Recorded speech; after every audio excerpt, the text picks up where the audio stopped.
दोस्तों नमस्कार, स्वागत है आप सभी का 4 PM में। मैं हूं आपके साथ अदिति। पूर्व आर्मी चीफ ने मोदी और डोवाल की पोल खोल के रख दी है। कश्मीर हमले पर दोस्तों दरअसल बड़ा खुलासा पूर्व आर्मी चीफ ने किया है। फॉर्मर आर्मी चीफ ने मोदी और एनएसए अजीत डोभाल को आड़े हाथों लिया है। पहलगाम में हुए हमले पर जहां मोदी जी जवाबदेही से बचते नजर आ रहे हैं, जहां सरकार कश्मीर के लोकल टूर ऑपरेटर्स पर दोष डालने की कोशिश कर रही है कि हमें तो पता नहीं था कि पहलगाम की जो बेसरन है वहां पर टूरिस्ट जा रहे हैं, टूरिस्ट मौजूद हो रहे हैं, क्योंकि टूर ऑपरेटर्स ने हमें कोई जानकारी नहीं दी। वो स्पॉट अमरनाथ यात्रा से पहले यानी जून से पहले खुलता है, इसीलिए हमें कुछ नहीं पता वहां क्या चल रहा था। यह कहकर सरकार अपनी विफलता या इंटेलिजेंस फेलियर पर बात करना नहीं चाह रही है, लेकिन पूर्व army chief, farmer army chief general ने सरकार की पोल पट्टी खोल के रख दी है। खबर देखिए सबसे पहले आपके स्क्रीन पर। पहलगाम आतंकी हमला हमारी खुफिया विफलता। पूर्व सेना प्रमुख बोले अब बस बहुत हुआ। पहलगाम में हुए आतंकी हमले पर पूर्व army chief general Shankar Roy Chowdhury ने घोर चिंता जताई है।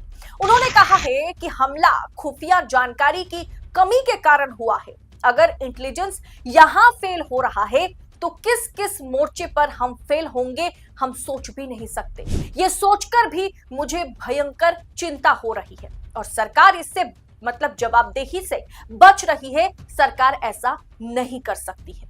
इस मामले में जवाबदेही तय होनी चाहिए और ये जवाबदेही प्रधानमंत्री की, ये जवाबदेही एनएसए यानी नेशनल सिक्योरिटी एडवाइजर, राष्ट्रीय सुरक्षा सलाहकार अजीत डोभाल की है। यह जवाबदेही जनरल रॉय चौधरी ने न्यूज एजेंसी पीटीआई से बात करते हुए साफ किया है कि मुझे लगता है खुफिया जानकारी में कमी रही, किसी को तो इस चूक के लिए जवाब देना होगा। निश्चित रूप से कोई लापरवाही के लिए जिम्मेदार है और उन्हें इसके परिणाम भुगतने होंगे। उन्होंने यह भी कहा है कि इस हमले के पीछे पाकिस्तान और उसकी खुफिया एजेंसी आईएसआई का हाथ हो सकता है। पहलगाम में आतंकियों ने 26 लोगों को मार डाला था, जिनमें ज्यादातर पर्यटक थे, जिनमें सभी पर्यटक थे एक तरीके से। यह हमला उनके परिवार के सदस्यों के सामने हुआ है। दोस्तों उन्होंने बहुत ही सीधा और सपाट शब्दों में कहा है कि कहीं ना कहीं बड़ी लापरवाही हुई है सरकार की ओर से। इतने सारे घुसपैठियां कैसे अंदर आ गए, इसकी जांच होनी चाहिए। आतंकियों को सीमा पार करके भारत में घुसने में कैसे सफलता मिली, ये एक बड़ा सवाल है, जो सवाल हम तो उठा ही रहे थे। अब ये बात खुद फॉर्मर आर्मी चीफ जनरल करते हुए नजर आ रहे हैं। उन्होंने कहा कि लश्कर-ए-तोयबा के सहयोगी संगठन दी रेजिस्टेंस फ्रंट TRF ने इस हमले की जिम्मेदारी ली है। लश्कर-ए-तोयबा एक आतंकी संगठन है जो पाकिस्तान से संचालित होता है।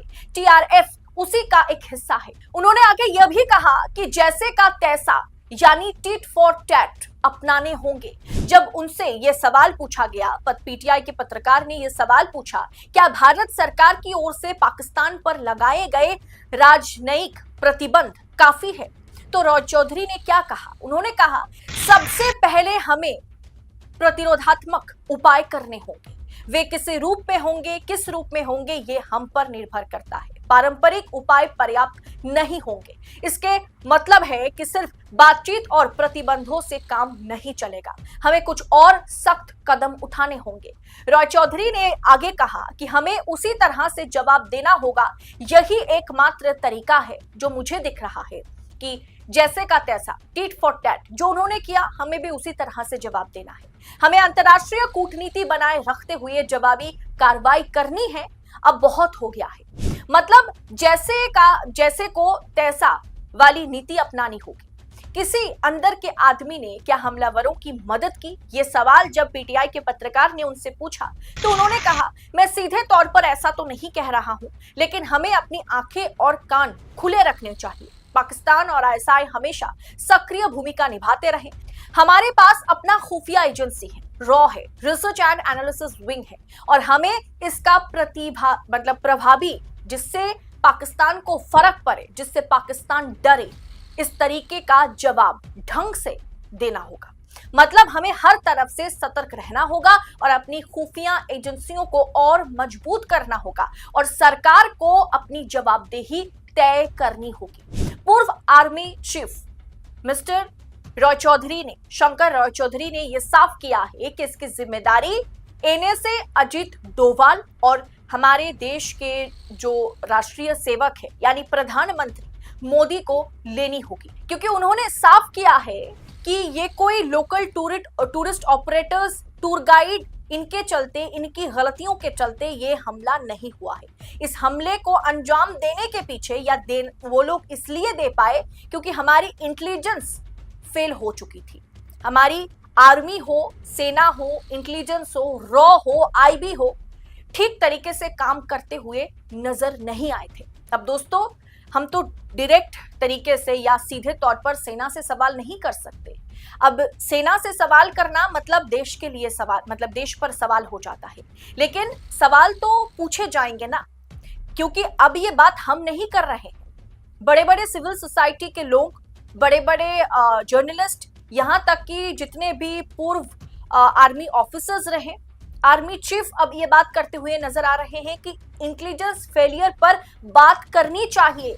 बात नहीं करेंगे या ये एक तरीके से एंटी नेशनल वाली बात हो जाएगी, इसलिए हम इस पर बात करने से, इससे सवाल पूछने से बचेंगे, ऐसा करना उचित नहीं होगा। हमें पैनी नजर रखनी है, साथ में हमारी इंटेलिजेंस में कहां हम फेल हुए इस पर बातें करनी होंगी, इस पर कार्रवाई होनी चाहिए, इस पर जांच बिठानी चाहिए। ये बात खुद पूर्व आर्मी चीफ करते हुए नजर आ रहे हैं। दोस्तों, पहलगाम में जिस तरीके से आतंकी हमला हुआ, जिस तरीके से 26 पर्यटकों पर धर्म पूछकर गोलियों से उन्हें भून डाला गया, इसकी जिम्मेदारी कहीं ना कहीं साफ, मतलब इसकी जिम्मेदारी सरकार को लेनी होगी और हमारी खुफिया विफलता, हमारी इंटेलिजेंस फेलियर जो है वो साफ तौर पर नजर आ रहा है, उससे हम बच नहीं सकते। और बार बार आपसे मैं कह रही हूं कि अब तक ये सवाल हम उठा रहे थे और अब इस पर पूर्व army chief general Shankar Roy Chowdhury ने घोर चिंता जाहिर की है कि हम अगर यहां फेल हो गए तो ना जाने हम कहां कहां फेल होंगे। दोस्तों, इस पूरे विषय पर आपकी राय क्या है? पूर्व आर्मी चीफ ने जिस तरीके से हमारे इंटेल पर, सरकार पर, नेशनल सिक्योरिटी पर सवाल उठाए हैं, उसे आप किस अंदाज में देख रहे हैं? क्या आपको भी लगता है कि नेशनल सिक्योरिटी पर सवाल उठना मतलब नेशनल सिक्योरिटी एडवाइजर, राष्ट्रीय सुरक्षा सलाहकार अजीत डोभाल को भी आगे आकर के बात करने की जरूरत है? मोदी सरकार की ओर से एक प्रेस कॉन्फ्रेंस की जरूरत है। खुफिया जानकारी में हम कहां पर फेल साबित हुए हैं, यह भी सरकार को खुल करके सामने आके बोलने की जरूरत है। जवाबदेही से सरकार बच नहीं सकती, ये बात खुद पूर्व आर्मी चीफ कहते हुए आज नजर आ रहे हैं। दोस्तों, इस पूरे विषय को आप किस अंदाज में आंक रहे हैं? कमेंट कर अपनी राय हमारे साथ शेयर कीजिएगा और ऐसी तमाम खबरों को लगातार पाने के लिए, क्योंकि ऐसी खबरें आपको गोदी मीडिया के पर्दे पर कभी भी दिखाई नहीं देगी, इसीलिए ऐसी खबरें इसी तरह से पाने के लिए 4 PM के साथ बने रहें। फिलहाल इस रिपोर्ट में इतना ही, जल्द होगी आपसे मुलाकात। बहुत बहुत शुक्रिया आपका। जय हिंद, जय भारत।